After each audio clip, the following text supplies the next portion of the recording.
अक्सर हम लोग अपनी लाइफ में अपने आप को बहुत ज़्यादा अकेला महसूस करने लगते हैं और कई बार ये अकेलेपन का दर्द, ये अकेलेपन से जो ये तकलीफ है कई बार इतनी बढ़ जाती है कि हम न जाने इसको दूर करने के लिए क्या क्या तरीके अपनाते हैं। और जब ये सारे तकनीकी यानी कि ये सारे तरीके अपनाते हैं जो कि टेम्पररी होते हैं और उसके बाद फिर से लौट करके जब हमारे पास लोनलीनेस आता, अकेलापन आता है, तो फिर हम बहुत ज़्यादा डिस्टर्ब हो जाते हैं, हम बहुत ज़्यादा विचलित हो उठते हैं। हमें लगता है कि यार मेरे पास क्यों कोई नहीं है ऐसा जिसके साथ मैं अपनी बातें शेयर करूं, या फिर कोई मुझे समझने वाला क्यों नहीं है। और यही चीज़ इतनी बढ़ जाती है कि हमारे जो लाइफ के ऑब्जेक्टिव्स हैं,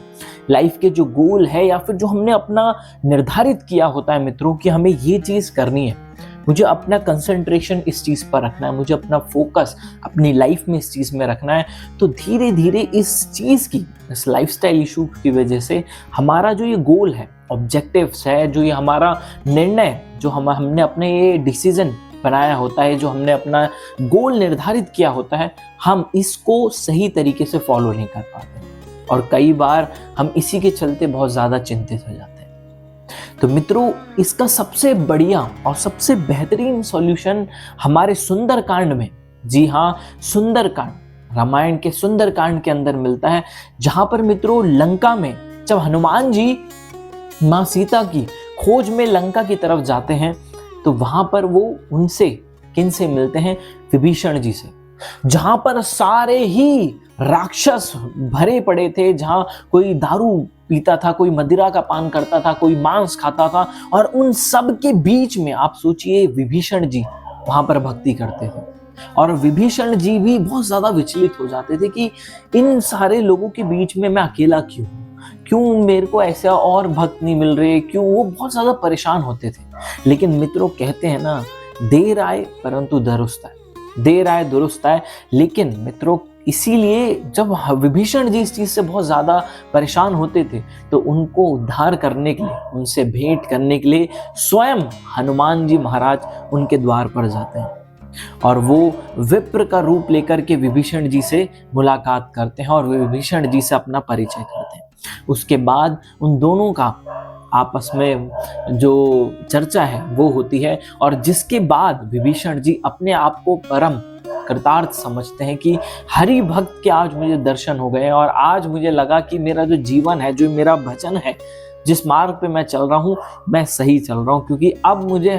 हनुमान जी जब मिले तो उनको एक संतुष्टि हो गई कि भैया अब तो मैं अपनी लाइफ में, यानी कि मेरी जो भक्ति है ये सही मार्ग पे चल रही है। और सोचिए मित्रों, विभीषण जी भी हमारी तरीके से उस परिस्थिति से गुजर रहे थे जब उन्हें भी लग रहा था यार कोई ऐसा क्यों नहीं है मेरे पास, कोई जो मुझे समझे या फिर जो मेरी भक्ति को एक सहानुभूति देने के लिए मुझे उस मार्ग में मिले। तो मित्रों, ये जीवन की एक बहुत गहरी सीख हमें सिखाती है कि अगर आपका लक्ष्य, अगर आपका ऑब्जेक्टिव, अगर आपके जीवन का लक्ष्य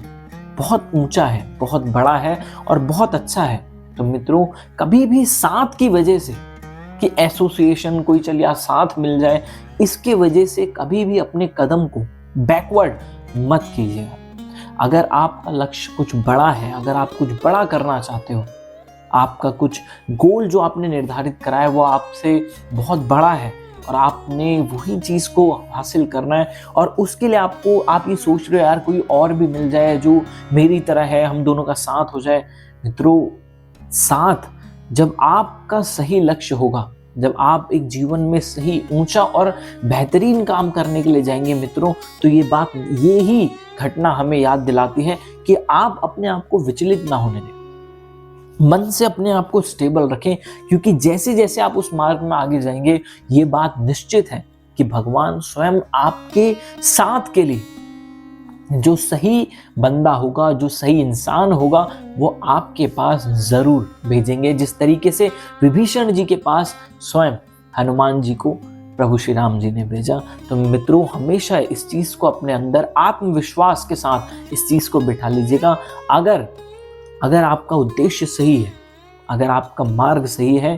तो मित्रों आपको इस मार्ग में एक सही इंसान, सही व्यक्तियों का संगति अपने आप धीरे धीरे मिलती रहेगी। लेकिन आपको निकलना ज़रूरी है। अक्सर कई बार हम अपनी लाइफ में सोचते हैं कि यार मुझे ये तो करना है, अच्छा जिम तो जाना है, अरे सुबह दौड़ने तो जाना है, अरे मुझे इस चीज़ की शुरुआत तो करनी है, लेकिन कोई साथ मिल जाए, कोई एक एसोसिएशन मिल जाए, यार अकेले नहीं हो पाता है।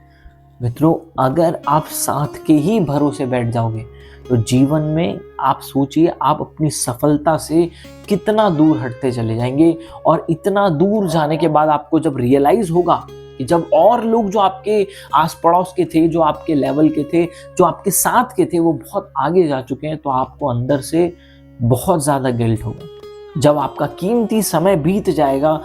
तब जाकर के एक समय में जब आपको रियलाइज होगा कि यार एटलीस्ट मुझे कर देना चाहिए था, चलो एटलीस्ट कर देता यार, जो भी होता आगे जाकर के देखा जाता, लेकिन मुझे करना चाहिए था। और मित्रों, जब समय बीत जाता है, जब काल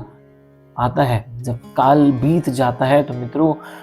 जो विरह होती है, यानी कि जो अंदर आग होती है कि यार काश मैं कर लेता है या कर लेती,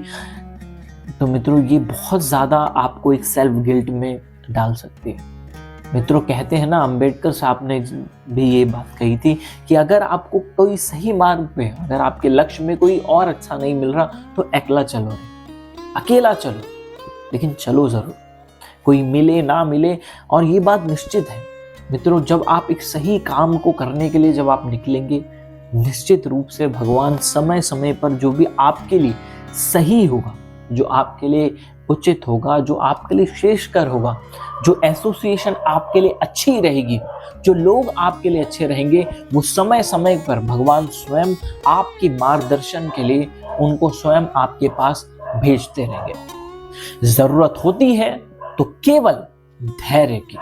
क्योंकि धैर्य यदि आप खो बैठेंगे तो मित्रों आप जीवन में अपनी सफलता को अपने से बहुत दूर कर बैठेंगे और अपने आप को जीवन में कभी भी वो आनंद की प्राप्ति नहीं करा पाएंगे जो स्वयं की एसोसिएशन से आपको मिलता है। जी हाँ, जब आप स्वयं के साथ अच्छा रिश्ता रखते हैं, अपने एकांत में आत्मसात करके अपने जीवन को जीते हैं, तो आपको न केवल एक विशिष्ट मतलब एक बहुत पावरफुल एनर्जी, एक बहुत पावरफुल एक जो आपको मैजिकल चीज़ है, एक इनर जो आपका कॉन्फिडेंट बिल होता है, जो आपकी पर्सनैलिटी में एक जो आपको एक प्लस पॉइंट मिलता है, एक एडवांटेज मिलता है, वो नहीं मिल पाता है जब आप हमेशा हर चीज़ के लिए साथ देखते हो। जब आप अकेले ये जीवन को ये बात जो जीवन की सच्चाई है इसको अपने भीतर उतारने लगते हैं कि जीवन में उचित कार्य के लिए, जीवन में अपनी खुशी के लिए, जीवन में अपने लक्ष्य की प्राप्ति के लिए हर वक्त हर समय में हर व्यक्ति आपको नहीं मिलेगा। ये जीवन आपका है और आपको अपने आप से ही इस जीवन को जीना है। जैसे जैसे आप इस चीज़ को समझते हैं और अपने आप को, अपने मन को केंद्रित करके, कंसंट्रेट करके, एक मेडिटेशन करके, जो ऐसी प्रैक्टिसेस हैं, स्पिरिचुअल प्रैक्टिसेस हैं जिनके थ्रू आप अपने माइंड को स्टेबल करते हैं और अपने आप को अपने आप से एक अच्छा बेहतर रिश्ता बनाते हैं, अपने आप को घुमाने के लिए ले जाते हैं, एकांत में रहना सीखते हैं, म्यूजिक सुनते हैं, अपनी स्पिरिचुअल प्रैक्टिसेस को आप करते हैं, और धीरे धीरे आप अपने उस मार्ग पर अकेले ही स्वयं चलने लगते हैं, तो निश्चित ही आपको समय समय पर मार्गदर्शन के लिए आपको लोग भी मिलते रहेंगे और आपको उनसे इतना ज़्यादा अटैचमेंट भी नहीं होगा कि अगर कल को चले जाए तो आप बिल्कुल टूट जाए। ऐसा नहीं, आप हमेशा अपने आप को हर परिस्थिति में मेंटली और इमोशनली अपने आप को स्टेबल और सही रख पाएंगे। तो मित्रों, ये सीख, ये बात आपको कैसी लगी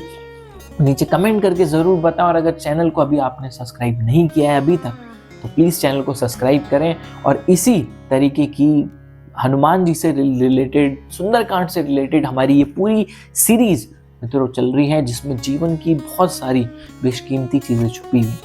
तो मैं आपसे रिक्वेस्ट करूंगा कि ये सारी वीडियोस को जो सीरीज में उसको ज़रूर सुने। मिलते हैं नेक्स्ट वीडियो में। Till then take care.